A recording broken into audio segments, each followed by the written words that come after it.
बच्चों, आज हम आपको 7th क्लास में पढ़ा रहे हैं नीलकंठ पाठ, जो कि पाठ नंबर 15 है। हमने इसके 2 वीडियो आपको पहले भेजे हैं। आज इसका पाठ तीसरा है।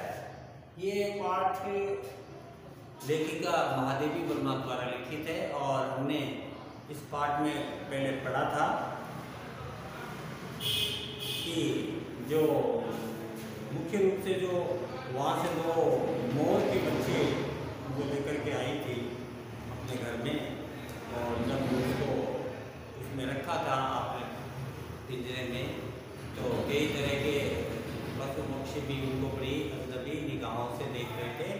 और घर में एक तरह से नया मेहमान जब भी कोई आता है तो बाकी के जानवर हैं वो उसको एडजस्ट होने में 2-4 दिन लगते हैं। तो बात कर रहे थे कुछ कठिन शब्दों की।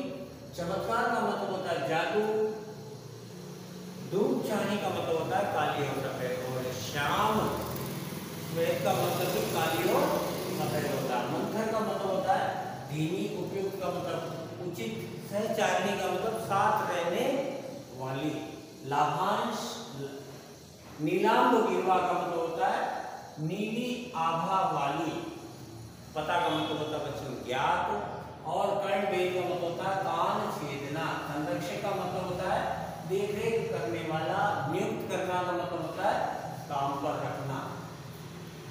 आर्त क्रंदन का मतलब होता है दुखी होकर जो होता है ना उसको आर्त क्रंदन बोलते हैं, क्रंदन बोलते हैं। स्पष्ट का मतलब होता है साफ, व्यथा का मतलब होता है कष्ट। तो बच्चों, आज हम आपको इसका तीसरा पार्ट पढ़ाने जा रहे हैं। तीसरे पार्ट में हमने लिया है कि जब छोटी छोटी नीली लंबी और हरे गर्दन की छवि जब धूप छाह जैसी लहरें उन छोटे छोटे मोर के बच्चे के बनने लगी और वो उनके पंखों पर चमकते शोलों के इंद्रधनुषी आभा उतरने लगी, तो रंगहीन पैर मोर की स्वाभिमानी चाल की श्रेष्ठता से रंगीन हो गए थे। मोर द्वारा गर्दन को ऊंची करके देखना, विशेष ढंग के हाव भाव से नीचा करके देखना, पानी पीना, टेढ़ी मेढ़ी गर्दन करके लोगों के बातों को अच्छी तरह से सुनना, उनकी क्रियाओं में कोमलता और सुंदरता भी आ गई थी। उनकी बातों को हम समझ नहीं पा रहे थे, लेकिन उनकी चाल ढाल को देख करके बड़ा अच्छा लगता था। उनकी क्रियाएं उनके व्यक्तित्व को भारी जा रही थी। तीसरे पार्ट में हम पढ़ेंगे बच्चों की मोरनी का विकास मोर के समान चमत्कारी तो नहीं हुआ, परंतु अपनी लंबी धूप चाही गर्दन, हवा में चंचल कलंगी का हिलना, पंखों की श्याम श्वेत पत्रलेखा मंत्र गति आदि से वह भी मोर को उपयुक्त सहचारिणी होने का प्रमाण देने लगे। नीलांब गिरवा के कारण मोर का नाम रखा गया था नीलकंठ। नीली गर्दन के कारण नीलकंठ उसका नाम रखा गया था। उसकी छाया के समान रहने के कारण मोरनी का नाम हुआ था राधा। तो राधा मोरनी होगी और मोर कौन हो गया? नीलकंठ। आपको मालूम है कि महादेवी वर्मा किसी एक पक्षी बेचने वाले से ये दोनों मोर कड़ी हफ्ते में ले आई थी। लेखिका यहाँ कहते हैं कि मोर जितनी जल्दी अपना विकास कर गया उतना मोरनी का विकास नहीं हुआ था, परंतु लंबी धूप छाही गर्दन, चंचल कलंगी, पंखों की सुंदरता और धीमी चाल की ये विशेषता हर किसी के मन को लुभाती थी। मोर के साथ मोरनी रहने लगी थी। लेखिका ने मोर की गर्दन नीली होने के कारण उनका नाम नीलकंठ रखा, और छाया के समान साफ रहने के कारण उसका नाम रखा था क्या? राधा। मुझे स्वयं ज्ञात नहीं, लेखिका कह रही मुझे स्वयं ज्ञात नहीं कि जब नीलकंठ ने अपने आप को चिड़ियाघर के निवासी जीव जंतुओं का सेनापति और संरक्षक नियुक्त कर लिया।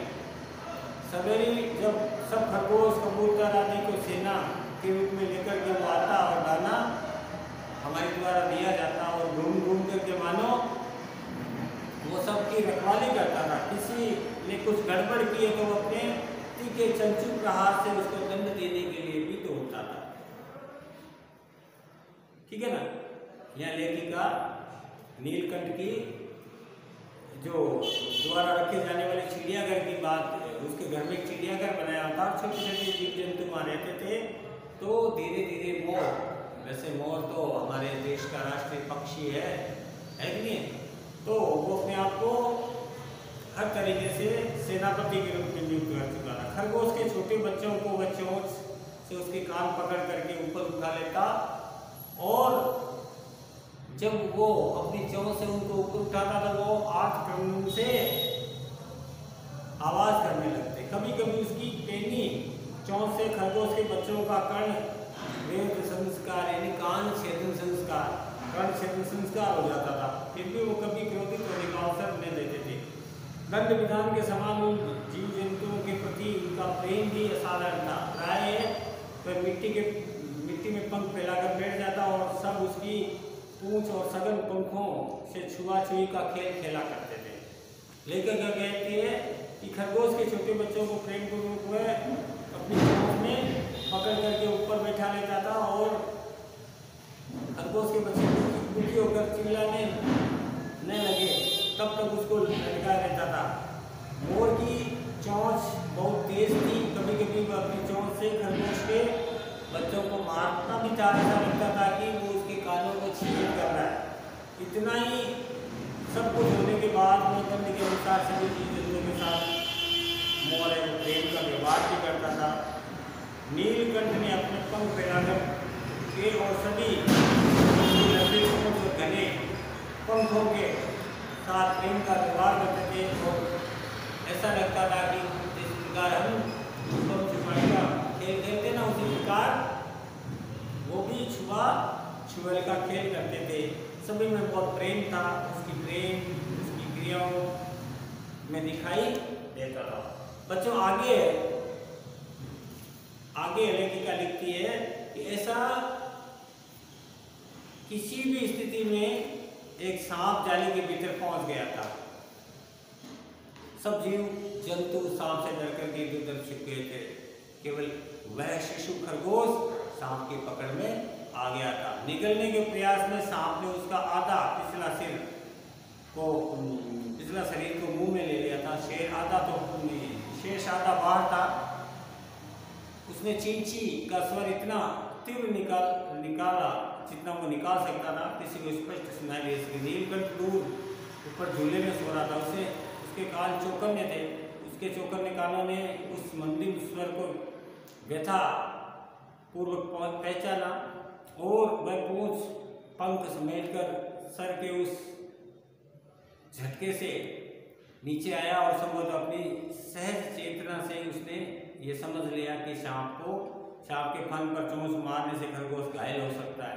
इसीलिए उसने क्या कहा, उसने ये कहा या ये सोचा होगा कि सांप के फन पर यदि वो चोंच मारेगा तो खरगोश घायल हो जाएगा। तो उसने कोई नई युक्ति लगाई, एक नया उपाय सोचा। राजा ने सहायता देने की आवश्यकता नहीं समझी, परंतु अपने मंद केका से किसी असामान्य घटना की सूचना सब और प्रसारित करती थी। मालिक पहुंचा, फिर हम सब पहुंचे। नीलकंठ जब सांप के 2 खंड कर चुका था तब शिशु खरगोश के पास गया और रात भर उसे अपनी पंखों के नीचे उष्णता देता रहा। कार्तिकेय ने अपने युद्ध वाहन के लिए मयूर को क्यों चुना था, यह उसी पक्षी का रूप और स्वभाव देख करके समझ सकता है। लेकिन अगर थोड़ी देर में कहीं से भी सांप आया और गंभीरता के साथ उसने उस खरगोश के बच्चे को पकड़ लिया और मोर ने बिना देरी किए वो पहुंचा और उसकी सहायता करने लगा। लेकिन तब तक सांप उसको निकलने के लिए चला गया था। आपको मालूम है पूरी रात पंखों के नीचे उसने उसको रखा था और उसे गर्मी देता रहा। यानी नीलकंठ ने सांप के 2 टुकड़े कर दिए थे। इसके बाद खरगोश के बच्चे को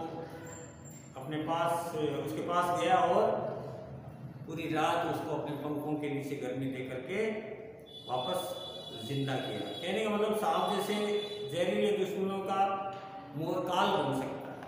तो बच्चों, इस प्रकार मोर की जो वीरता है उसका बखान लेखिका अपने इस पाठ के माध्यम से कर रही है। तो ये आज हम इतना ही पढ़ाएंगे। अगले वीडियो में आपको इसका अगला भाग पढ़ाएंगे कि किस प्रकार लेखिका द्वारा जो है वो मोर की प्रशंसा और मोर की विशेषता अपने पाठ में बताएगी। इससे ये सिद्ध होता है कि लेखिका के द्वारा जो पशु पक्षियों का प्रेम है वो इससे प्रदर्शित होता है। हमारा आज का पहला प्रश्न है,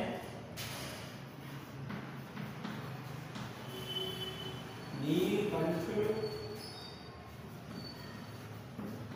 सवेरे दाना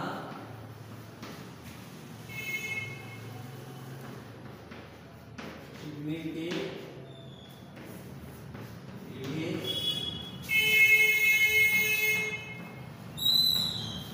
इसको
तो ये चारों प्रश्न मैं एक बार रिपीट कर देता हूँ, आप ध्यान से सुनिए और अपनी कॉपी में करें, क्योंकि कॉपी में होमवर्क के नंबर आपके बाद जुड़ने वाले हैं। ठीक है, तो हमारा पहला प्रश्न है, नीलकंठ सवेरे दाना चुगने के लिए किसको साथ ले जाता था? दूसरा प्रश्न है, चिड़ियाघर के जीव जंतुओं की रखवाली घूम घूम कर कौन करता था? तीसरा है, मोर की लंबी पूंछ और घने पंखों में जीव जंतु कौन सा खेल खेलते थे? और चौथा और अंतिम प्रश्न है, जालीघर में अचानक कौन आ गया था? ठीक है ना बच्चों, ये प्रश्न आप करेंगे और इस पाठ के अगले वीडियो में हम आपसे फिर मिलेंगे। तब तक के लिए